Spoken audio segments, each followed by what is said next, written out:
છત્ર ગુમાવી ચૂકેલી દીકરીઓના સમૂહમાં પણ ધામધૂમથી છેલ્લા 18 વર્ષથી લગ્ન સમારોહ યોજતા સુરતનું સેવાભાવી પીપી સવાણી પરિવાર આજ સુધી 5539 દીકરીઓની સાસરે વળાવી ચૂકેલા પીપી સવાણી પરિવારના શામિયાણાથી 20 અને 21 ડિસેમ્બર એમ 2 દિવસમાં 133 દીકરીઓને સાસરે વળાવશે।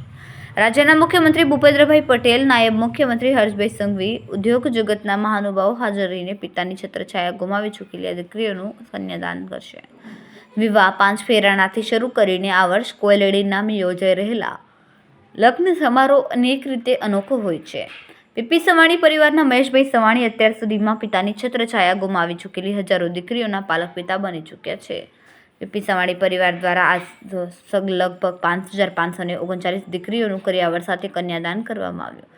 કોયલેડી લગ્ન સમારોહની વિગત આપતા યોજાયેલી પત્રકાર પરિષદમાં પીપી સવાણી ગ્રુપના મહેશભાઈ સવાણીએ જણાવ્યું કે આજ દિન સુધી અમે જ્ઞાતિ ધર્મ સમાજના વાડા તોડીને એક જ છત નીચે 5539 દીકરીઓનું કન્યાદાન કર્યું છે। સ્વસ્થ સમાજ માટે આ એક શ્રેષ્ઠ ઉદાહરણ છે। આ વર્ષે પણ મુસ્લિમ, ખ્રિસ્તી, દિવ્યાંગ સહિત વિવિધ 39 જાતિની 4 રાજ્ય અને 17 જિલ્લાની 133 દીકરીને સાસરે વળાવીશ। મુસ્લિમ, ખ્રિસ્તી, હિન્દુ વિધિ મુજબ લગ્ન થાય છે, સાથે દલિત આદિવાસીની દીકરી હોય કે બ્રાહ્મણ જૈન પરિવારની દીકરી હોય, અમારા આંગણે બધા એક જ છે। પીપી સવાણી પરિવારના આંગણે લગ્ન કરનારી દરેક દીકરીને દર વર્ષે લગ્ન પછી કુલ્લુ મનાલી હનીમૂન માટે મોકલે છે। આ કાર્યમાં ફારૂકભાઈ પટેલનું કેપી ગ્રુપ પણ સહયોગી બન્યું છે।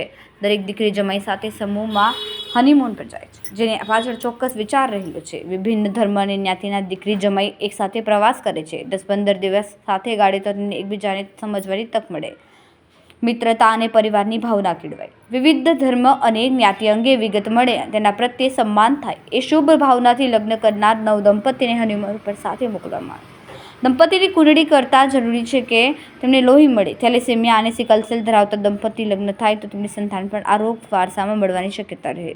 આ જોખમ આવનાર સંતાન ઉપર ન રહે અને દંપતીનું જીવન સ્વસ્થ રહે એ માટે લગ્ન કરનાર દરેક દંપતીના થેલેસેમિયા માટે લોહીની તપાસ કરવામાં આવી છે। આ તપાસ પછી કરિયાવર આપીને લગ્નની શરૂઆત થઈ છે। આ વર્ષે 2025 પીપી સવાણી ગ્રુપ દ્વારા કોયલડી લગ્નોત્સવનું આયોજન છે। 133 દીકરીઓના લગ્ન થનાર છે। 133 દીકરીઓ પૈકી 23 દીકરીઓના લગ્ન ગારિયાધાર તાલુકાના મેકડા ગામે સંપૂર્ણ થયેલા છે। સુરતના આંગણેથી 111 દીકરીઓના લગ્ન થનાર છે, જેમાં મુસ્લિમ, ક્રિશ્ચિયન અને હિન્દુ ધર્મની 39 જ્ઞાતિઓના લગ્ન થનાર છે। આ લગ્નોત્સવમાં ફક્ત ગુજરાતના જ નહીં પણ રાજસ્થાનની 2 દીકરીઓ, મહારાષ્ટ્રની દીકરીઓ, 2 યુપીની દીકરીઓ અને બિહારની દીકરીઓનો પણ સમાવેશ છે।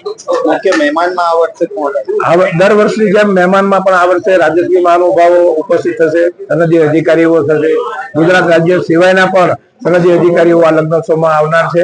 આ લગ્નોત્સવની અંદર લગ્નની સાથે સાથે 3 બુકનું વિમોચન, બાપુજીની બુક ઉપર બનેલી, બાપુજીની જીવન ઉપર બનેલી બુક, આરોહણ, મારી લાઈફ ઉપર લખેલી બુક, પ્રેરણામૂર્તિ અને દીકરીઓએ મને લખેલા પત્ર, કોયલડીનું વિમોચન, ગુજરાત રાજ્યમાં પદ્મશ્રી એવોર્ડ લઈ ચૂકેલા 16 જેટલા પદ્મશ્રીઓ પણ આ લગ્નોત્સવની અંદર હાજરી આપવાના છે। આ લગ્નોત્સવની અંદર દીપ પ્રાગટ્ય તરીકે એવા બહેનો કે જે માં કરતા વિશેષ હોય એવી સાસુમાં અને જેમણે પોતાના પતિનું અથવા પોતાના પિતાનું ઓર્ગન ડોનેશન માટે સંમતિ આપી છે તેવી બહેનોના પણ દીપ પ્રાગટ્ય કરીને તેમનું પણ સન્માન કરવામાં આવશે। કેમેરામેન હર્ષદ પાટીલ સાથે સુનિલ પાટીલ, સમય મીડિયા ન્યૂઝ, સુરત।